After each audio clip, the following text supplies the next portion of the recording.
buenas tardes, mis hermanitas hermosas. Agradezco que estén en este momento preparándose para escuchar el mensaje que Dios tiene para nosotras. En esta ocasión vamos a comenzar una nueva serie titulada Mayordomos del Reino o Administradores del Reino. Nuestra lección se llama Ni franciscanos ni Rockefellers. Bueno, lo primero que se viene a la mente cuando oyes la palabra contentamiento. ¿Cómo es que te llega a tu alma, a tu espíritu, la palabra contentamiento? Bueno, podemos decir que lo que le agrada a Dios, hacer lo que le agrada a Dios, es algo de lo que vamos a tratar hoy. Y tenemos el texto base, 1 de Timoteos 6, del 6 al 10, que nos dice. 1 de Timoteo 6, del 6 al 10. Dice: pero gran ganancia es la piedad acompañada de contentamiento, porque nada hemos traído a este mundo y sin duda nada podremos sacar. Así que, teniendo sustento y abrigo, estemos contentos con esto, porque los que quieren enriquecerse caen en tentación y lazo, y en muchas codicias necias y dañosas que hunden a los hombres en destrucción y perdición. Porque raíz de todos los males es el amor al dinero, el cual, codiciando algunos, se extraviaron de la fe y fueron traspasados de muchos dolores. Uno de los principios bíblicos clave de la mayordomía cristiana es el principio del contentamiento. A la vez, este principio es uno de los que más confusión produce. La confusión surge como consecuencia de dos tendencias filosóficas, las extremas y opuestas que existen en las iglesias. Por un lado, están los hermanos que llamaremos franciscanos, y por el otro lado, los llamaremos Rockefellers. Bien, vamos a aprender que no importa tanto de qué lado estás. Lo que más importa es lo que la Biblia dice sobre lo más esencial que habríamos de tener en cualquiera de los dos lados. Los franciscanos y Rockefellers son los hermanos que, vamos a decir que franciscanos, vamos a hablar de franciscanos, son aquellos seguidores de la filosofía que quieren imitar la imagen mental que tenemos de Francisco de Asís. Mientras que el otro extremo, estamos hablando de los Rockefellers, que se trata de imitar el estilo de vida de algún famoso millonario norteamericano. Nuestro amigo franciscano cree que Dios nos ha llamado a una vida de privaciones y mucha pobreza. Cree que si el dinero es la raíz de todos los males, y cuando más pobre es, más espiritual nos volvemos. Los hermanos franciscanos enseñan que ser pobre es una virtud y que deberíamos hacer votos de pobreza para ser verdaderos discípulos de Jesús, quien se hizo pobre por amor a nosotros. Y eso lo vamos a ver en 2 de Corintios 8:9. 2 de Corintios 8:9. Porque ya conocéis la gracia de nuestro Señor Jesucristo, que por amor a vosotros se hizo pobre siendo rico, para que vosotros con su pobreza fueseis enriquecidos. Los hermanos franciscanos se oponen a todo símbolo de materialismo en su vida personal o familiar. Aceptan vivir en privaciones, porque así es como agradamos a Dios. Nuestro amigo Rockefeller, por su parte, vive aferrado a la idea que somos hijos de un rey y que debemos vivir como tales, príncipes. Su conversación se centra siempre en versículos bíblicos que habla sobre la prosperidad y está dedicado a la tarea de arrebatar las riquezas de manos de los no creyentes para llevarlas al reino. Los hermanos Rockefeller exhiben las bendiciones de Dios a todo lo que se puede ver. Un auto nuevo, un aparato electrónico recién salido al mercado, fotos de sus últimas vacaciones. Y luego dicen que son bendiciones merecidas por ser hijos del dueño de todo oro y plata. Además, arguyen que ser pobre es una maldición que Cristo rompió en la cruz del Calvario. Como indicábamos, lo que importa es lo que la Biblia dice, en que es lo más esencial que habríamos de tener en la vida cristiana en cualquiera de los dos lados. Vamos a descubrir que el verdadero dilema no está en la cantidad del dinero que manejamos, sino en la actitud de nuestro corazón hacia Dios. El problema de los hermanos franciscanos, podemos dar por sentado que la voluntad de Dios es la pobreza, pero no es así. Si bien es cierto que Dios se opone a la vida entregada al materialismo, no es correcto dar por sentado que Dios llama a todos los creyentes a una vida de pobreza. Dios llamó a Jeremías a vivir y a morir por él en la más absoluta miseria. Pero Dios llamó a Esther a ser una princesa del gran palacio real. Jesucristo llamó al joven rico a que diera todo lo que tenía y lo entregara a los pobres. Pero no parece haber hecho las mismas demandas a Nicodemo, que vivía cómodamente. Pedro y Pablo y los apóstoles fueron llamados a vivir y a morir en persecución y en pobreza. Pero Teófilo y Filemón eran cristianos con poder, estatus social muy alto, con mucho dinero del Imperio Romano. No existe ningún lugar en la Biblia donde se enseñe que el dinero es raíz de todos los males. La Biblia jamás señala que el dinero o los bienes sean el problema. De hecho, todo lo material es neutral de quién lo use y para qué lo use. Eso marca la diferencia. Y lo podemos ver en Marcos 10:24 y Primera de Timoteo 6:10, que nos dice: Marcos 10:24. Los discípulos se asombraron de sus palabras, pero Jesús respondiendo volvió a decirles: Hijos, ¿y cuán difícil les es entrar en el reino de Dios a los que confían en las riquezas? Seguimos con Primera de Timoteo 6:10.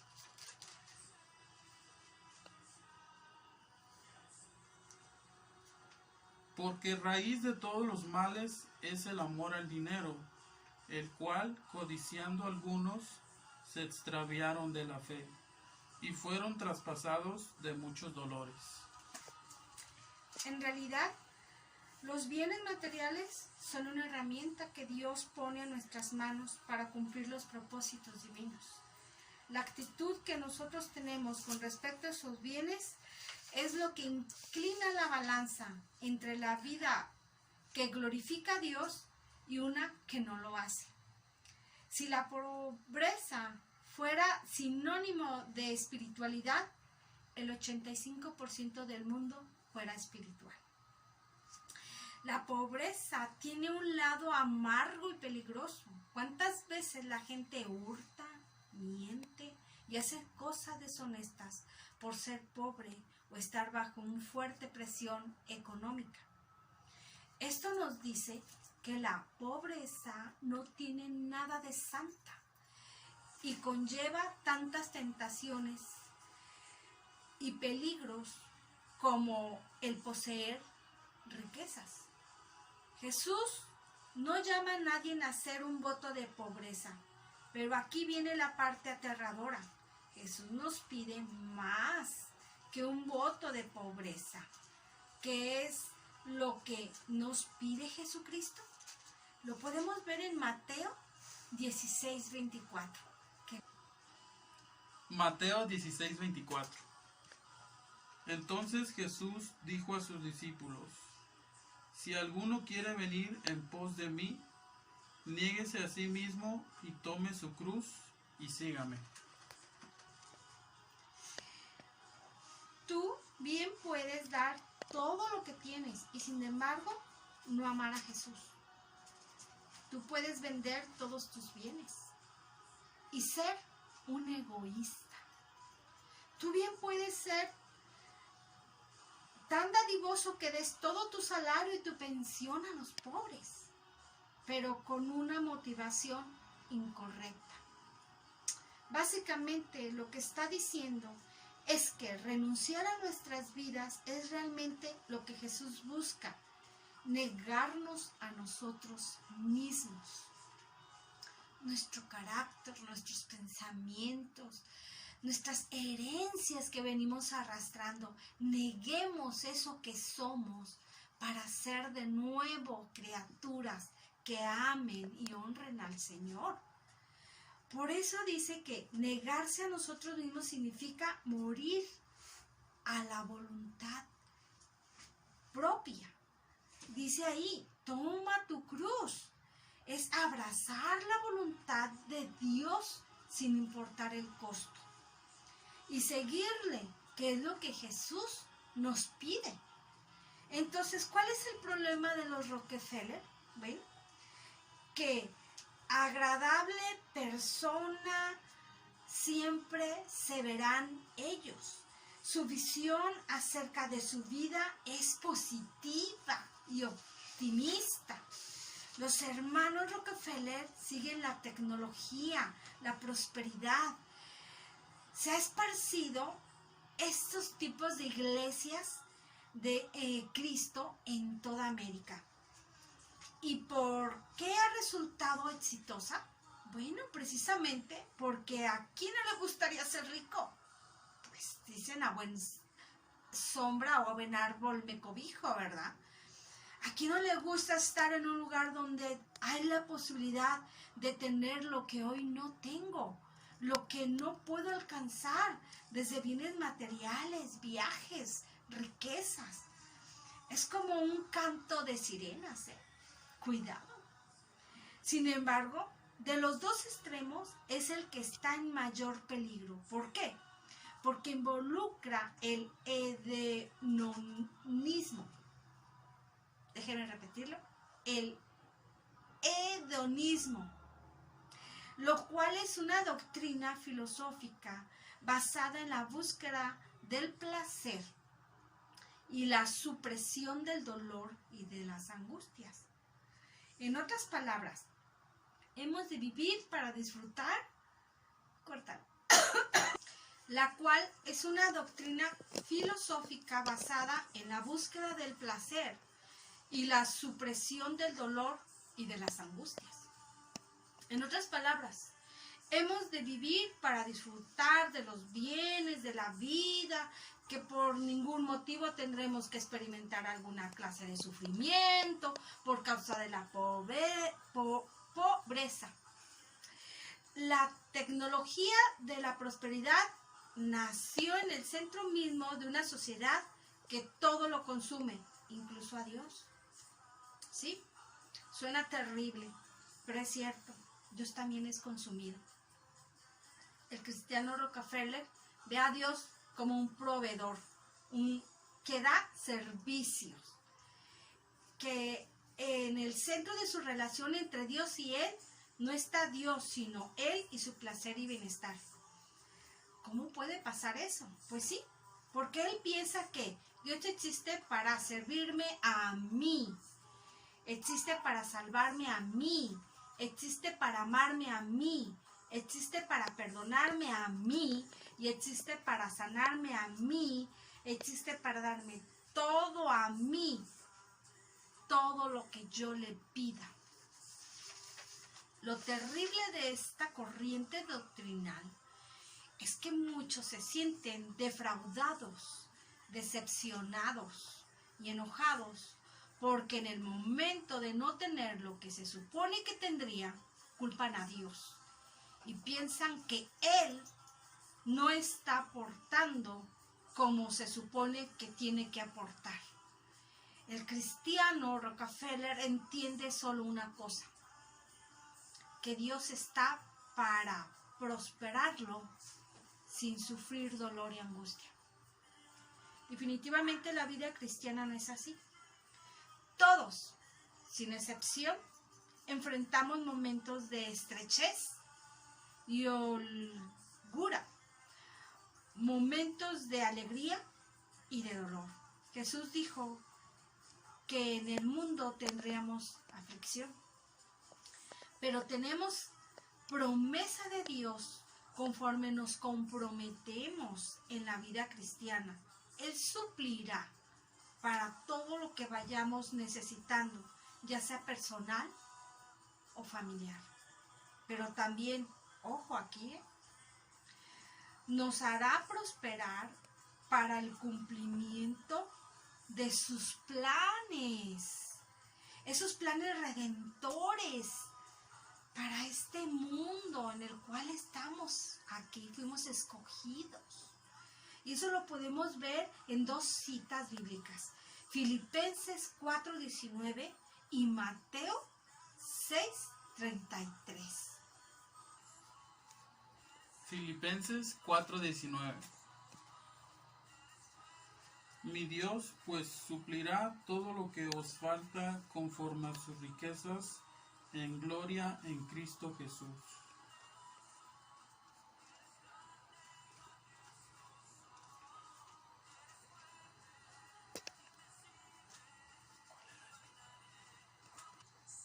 Filipenses 4:19. Mi Dios pues suplirá todo lo que os falta conforme a sus riquezas en gloria en Cristo Jesús.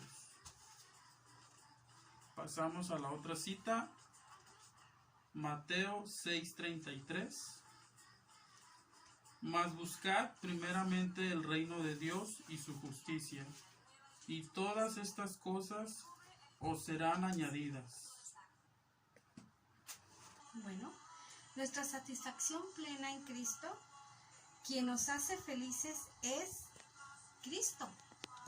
Quien nos da paz en Cristo, quien nos da serenidad y calma es Cristo. Entre más conocemos a Cristo, más le deseamos. Dios mediante, en la próxima lección veremos cómo podemos evitar el caer en estos dos extremos, franciscanos o Rockefellers. Sabemos que nuestra guía es Dios. Dios les bendiga. Que pasen una linda tarde. Y nos vemos en la próxima lección. Las amo. Las amo.